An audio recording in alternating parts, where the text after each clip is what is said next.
Good morning. I'm going to tell you about at least 14 things I wish I would have known before I became a teacher, and I need to get ready for a work event. So it's like, anyway, we're wasting time.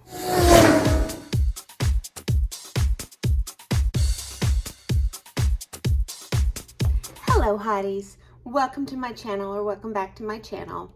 I'm Allie Mack, and I am a 7th grade math teacher. I'm actually going on my 14th year, and as you can imagine, I have learned a lot during these 14 years.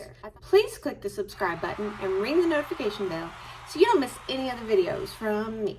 Do it now, please. I thought it was time to go ahead and update what I wish I would have known before I became a teacher. So if this sounds interesting to you, I'm ready when you are. So the first thing I wish I would have known before I became a teacher was not to have any negative interactions with your students until you built that relationship.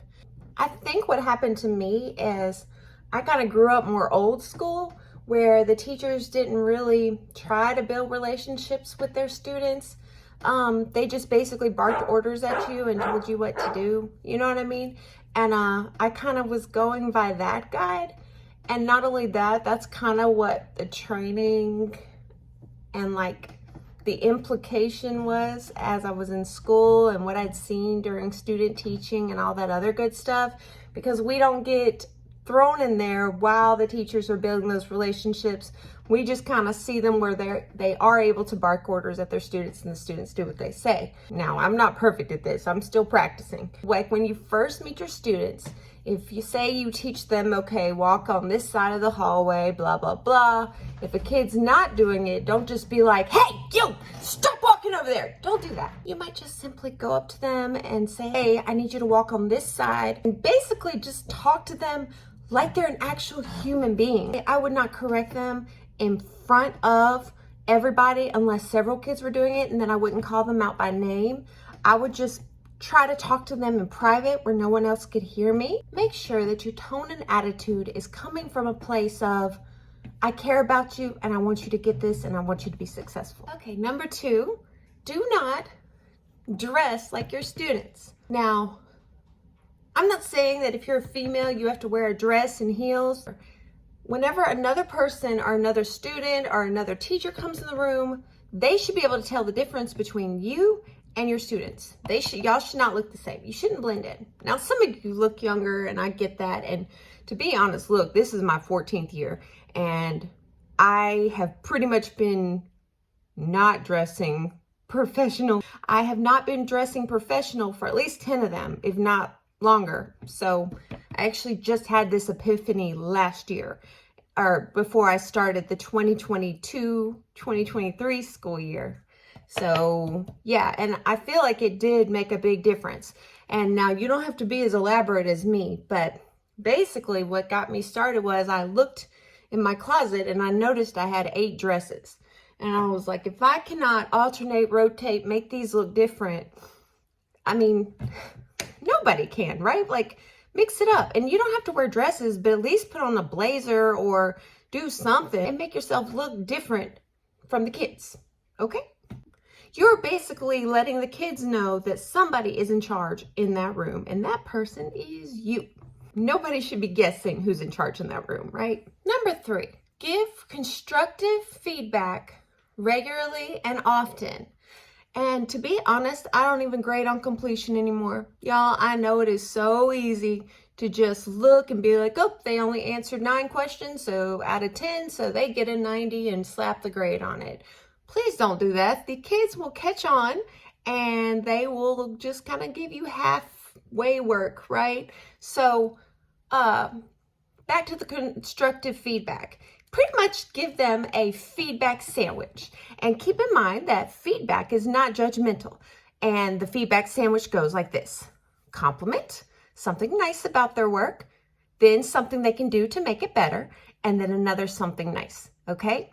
And the thing they can do to make it better needs to be specific to their work, and don't overwhelm them.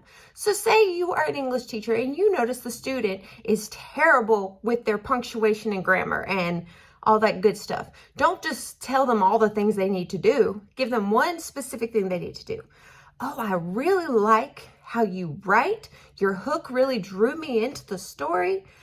I need you to go back through and capitalize all the first letters of your sentence and continue to be awesome. Oh, look at that hook. I love how it ties in with the introduction. Feedback sandwich. I would do this instantly. In fact, this school year, I'm actually going to create a notebook of kids that I have spoken to and the ones I haven't, because you know the ones that are really quiet and don't give you any trouble and they kind of struggle in silence. I'm going to try to eliminate that this year. I'm going to try to make sure I speak to everybody and keep up with it.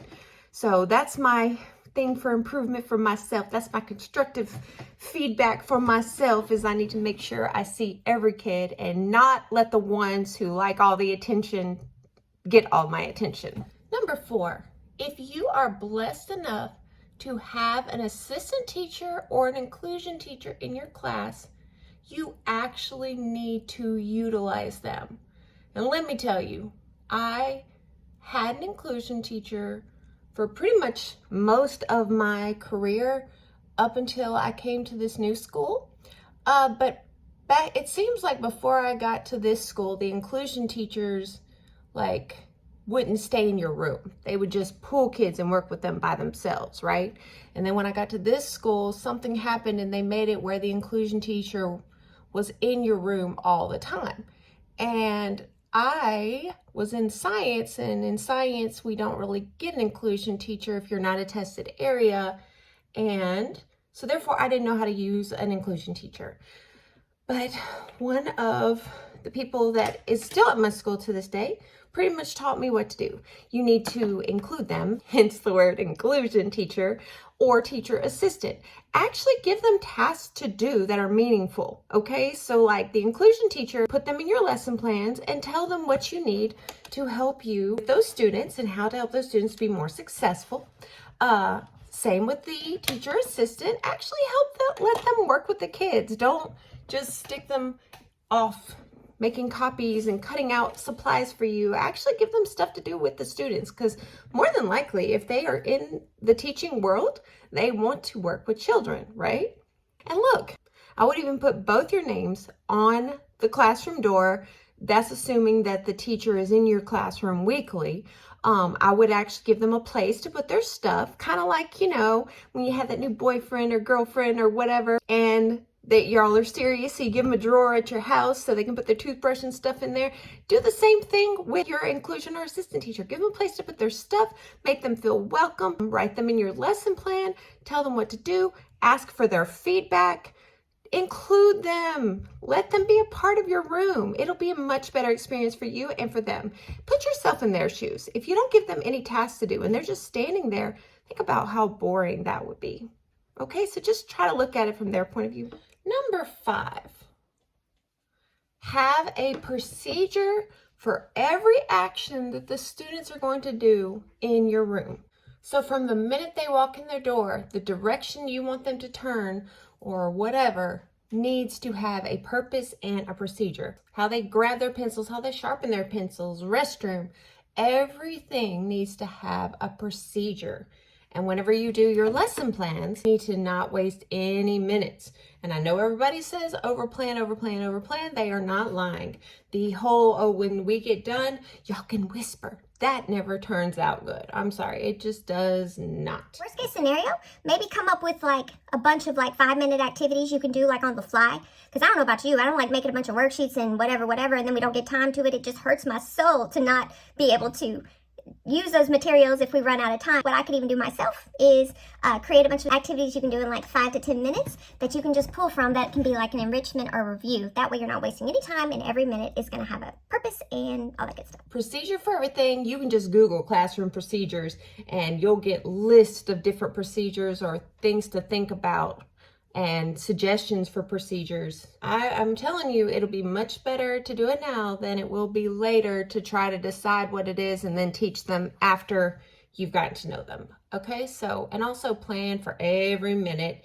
And it's best to change up activities every 15 minutes. We all know this by now, right? Number 6. I heard a lady say this at a conference I went to, and I've always known this, but I've never heard it put quite this way. Productive struggle is beautiful. Okay, now let me tell you a secret. When I first started teaching, I had a hard time keeping the students quiet while they worked independently, right? So I used to always let them work in groups, so therefore I wouldn't have to keep them quiet. And then when other teachers, more veteran teachers would come in, it wouldn't look like I didn't have control of my class. So I would just let them work in groups. Now, I never mastered until recently kids working quietly at their desk. And let's just say that kids like to copy, and their test scores, whenever I give them assessments, should have been the clue, oh, this is not going to work. They're cheating off each other. They're not learning this stuff. They need to work by themselves and try to figure it out on their own before they do group activity, because productive struggle is beautiful. Productive struggle is beautiful. And that's another thing I'm going to work on this year, having them do more things on their own before we get into group type activities. Next, ChatGPT will write your lesson plans for you. I would just go back through and make sure that they have everything that your school requires. So ChatGPT will write lesson plans for you. Validate your students sincerely, often. So as I've been reflecting on life, I have not always just thought that I was the most wonderful person. I've always struggled with self-esteem, and it just hit me one day that the more someone validates you sincerely, then you start to validate yourself. So let us be that person for our students. Let's validate them often so they can start learning to validate themselves in their own work and their own academic success. Next, protect your time outside of work. So keep in mind, the whole reason we work is so we can live and we can enjoy our life, and we can have things like a roof over our head and food and shelter and all that good stuff. We do not live to work. So, and I'm terrible about this too, I'm going to work on it this year. I think I'm working on everything this year. Protect your time outside of work. Have boundaries. I am not going to take anything home except for on Thursdays. And you don't even have to do it then. Just say I have 1 hour on a Thursday after school. But seriously, I would suggest after you leave work, don't do any work. But keep in mind, you don't have time to gossip when you're at work. You need to use every planning period, every extra moment to get yourself ready so you don't have to take work home. Next, do not trust anybody. Do not trust anybody. They might seem super sweet and nice to you, but they very possibly could be talking bad about you behind your back. So don't trust anybody. Don't tell anybody anything that you do not want any of your bosses to know. Keep it professional. And like I said, I wouldn't trust anybody, at least not the first year. After a year, they could turn on you in given circumstances. If you do have a bad interaction with somebody, always take the high road, okay? I know they say don't go down to their level in a professional environment. I'm serious. Because what ends up happening is the other adults in the room are like, what in the world is wrong with them? Like, what's wrong with them? That's so unprofessional. Why are you acting like a child? So in a way, you look more classier when you take the high road. And look, they say that usually people who are rule followers, people who always do what they're supposed to do, are the targets of in-work bullying. Because what do people who do what they're supposed to do not do? They don't get loud, they don't cause scenes. They want people to get along, and they want them to work together, not the opposite. If you're a rule follower like me, you're more than likely going to be a target because other people know that you do what you're supposed to and won't give them a lot of trouble if they get loud and get crazy with you. Personally, I love it when people get crazy with me outside of work, because it's like, ooh, I can finally fight back. I know it's so much fun to take the low road, but at work, take the high road. Also keep in mind, and I found this to be true in my experience, that your first year is the hardest and your first year at a new school is the hardest. So say you have your first year at your school and it doesn't work out, you hate it, you don't like it, and you decide to go somewhere else, or you would get let go like I was. And then you go to another school and you find that principals and other teachers are always on your rear end, just hovering over you like you're under a microscope. That's normal. When you're new to a school, you're under a microscope. So wait it out and it'll get better. Number 11, whenever your coworkers, or if your coworkers start talking negatively about another teacher or your principal, just ease on away. You do not want to be a part of that conversation. Just ease away. Get your lesson plans written and get your work ready so you do not have to work outside your hours. Next, I'm not sure how you organize your files or how you plan to organize your files, but I usually do it by 9 weeks, and then I'll go by this week and I'll have week 1, week 2, week 3. I wouldn't do that. I would organize it by the actual skill and standard number, because once you've been at a school for a long time, going through all those folders and trying to find all the materials you have, it makes it so much easier if it's just organized by the standard. So just throwing that out there. And when you do write lesson plans, I would make a point to write it for that entire standard if it's one of those standards that's not over a period of time. That way, when you come back later on and the next year, it's all by the standard, and then you can just copy and paste that into one that's weekly that makes more sense for your admin. And last but not least, my final tip, the last thing I wish I would have known before I became a teacher was, if a student pops off or snaps at you, just remind yourself it is not about me. It is about them. They're having something going on, like, especially if you know you didn't do anything. It's not about you. It is about them. So keep that in mind and maybe take that time to maybe pull them to the side and be like, are you okay? Is there something I can do to help? This can also count with adults too. So if an adult just randomly snaps at you, keep in mind it's not about you, it's about them. All right, y'all, that is it for this video. Thank you so much for watching. If you found it helpful or informative, please like, comment, share, subscribe, all those good things. Comment below an apple emoji or a teacher emoji. And as always, you guys have the best day ever. I've got about 30 minutes to get on my pretty clothes and get to the event where I'm going to be writing tests for the district. Okay, so teachers always love this.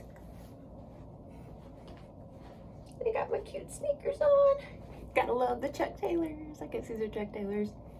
And I will see you guys in my next video. Have an amazing day and enjoy your summer. Goodbye.